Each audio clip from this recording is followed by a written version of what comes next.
tenim la satisfacció de comptar amb la presència de la senyora Pilarín Vallès, padrina de la Remençada 2020.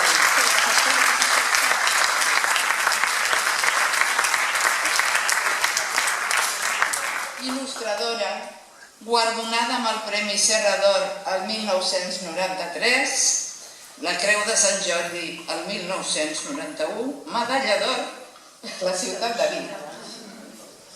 Ha il·lustrat al voltant de 900 llibres traduïts a diverses llengües i ha treballat en infinitat de formats, auques, cartells, murals grans. Un moment important en la seva vida professional fou l'època en què va treballar per a la revista Cavall Fort, una tasca inseparable de transmetre l'amor per Catalunya als més petits. En la seva vida professional ha col·laborat amb moltes editorials, entre elles La Calera. Durant les 3 darreres dècades ha il·lustrat els 312 números de la col·lecció Petites Històries, entre les quals hi ha la de Montornès del Vallès i la de Vilanova del Vallès. No podem oblidar tampoc la seva faceta d'escultora. També és l'autora del mural de grans dimensions de l'entrada de l'Escola Mestres Moguet de Vilanova i també del Parc dels Patufets, ficat dins el Parc dels Castellers de Montornès del Vallès. Malgrat que la major part de la seva producció s'ha adreçat al públic infantil i juvenil, la Pilarín també ha assajat la caricatura en publicacions periòdiques com ara El Correo Catalán, Oriflama i el 99. Aquest Sant Jordi ha presentat un llibre autobiogràfic editat per l'editorial Bridge i un llibre de cuina amb la xef Carme Ruscalleda. Té la il·lusió d'aconseguir publicar 1.000 llibres, xifra a la que espera arribar durant l'any 2020. Darrerament hem descobert que la nostra padrina i en Xavier Baurier, compositor de la música de la Remençada, són vells amics. Tenim l'enorme plaer de cedir la paraula a la senyora Pilarín Vallès.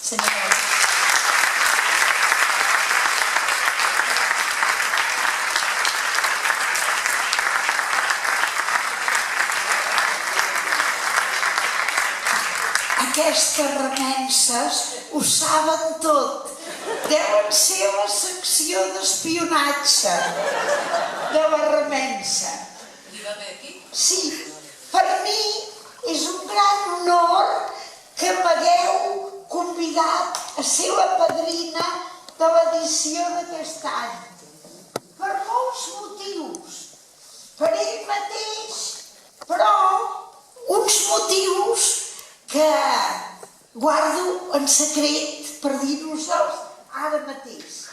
Al començament de la vida, el món era un paradís. Les plantes donaven els seus fruits a la gent.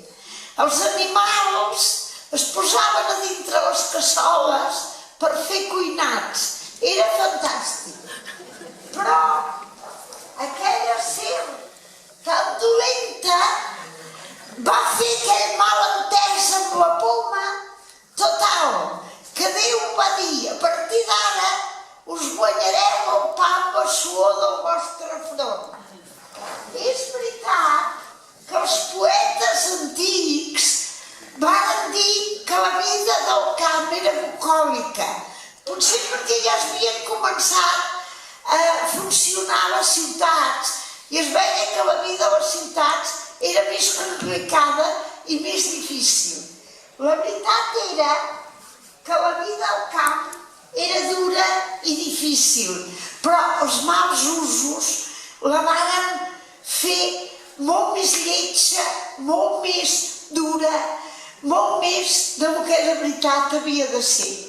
I com és natural, la gent no hi va estar d'acord. Els pagesos es van aixecar contra la servitud d'aquests mals usos. S'ha de dir que de governants n'hi ha de totes maneres.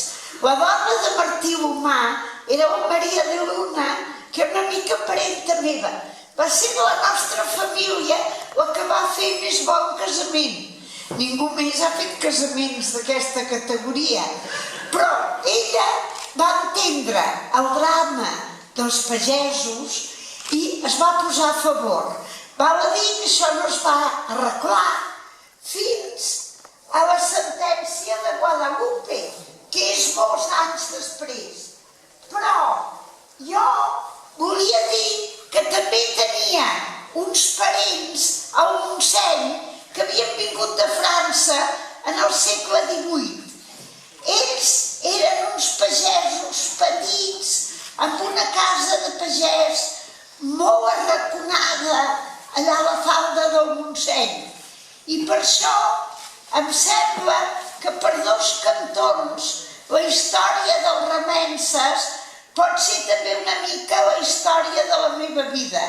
De fet, és la història de qualsevol injustícia.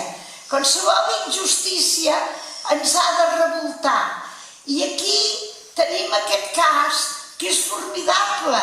Jo no el coneixia, aquest cas d'aquesta fantàstica, divertida i valenta fadrina remensa.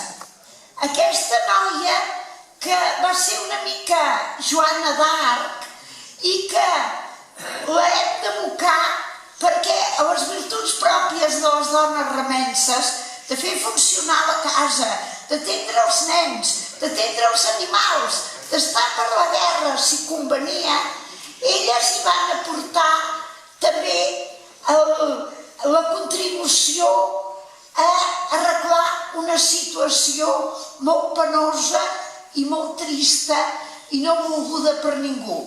En un dia com avui, la veritat és que les injustícies ens pesen molt. Ho entenem, que hem de ser tots una mica remenses, que no hi ha més remei que ser remensa per arreglar una situació que no és correcta. I per això faig aquest homenatge a la fadrina remensa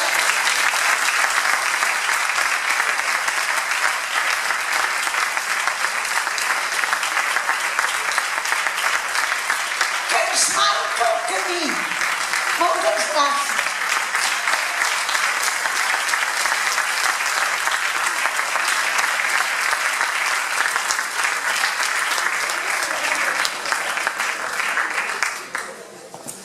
D'obsequis. Havíem pensat un parell de coses. Aquesta fadrina remensa és molt variada, Si et clava un bolet...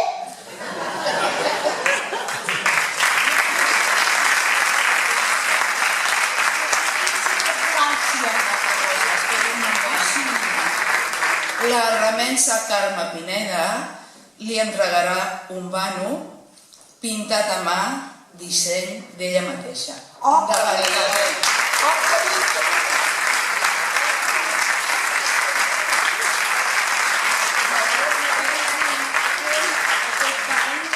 M'he inspirat en el seu disseny, en el blat i en les roselles dels nostres camps de Montornès. Espero que t'agradi.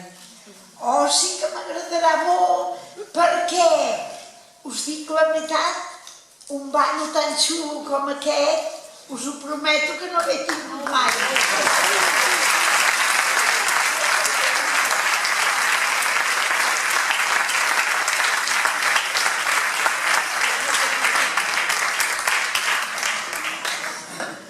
Ara no tinc prou mans. Jo pensava que era el dia dels remenses, no el dia del rei.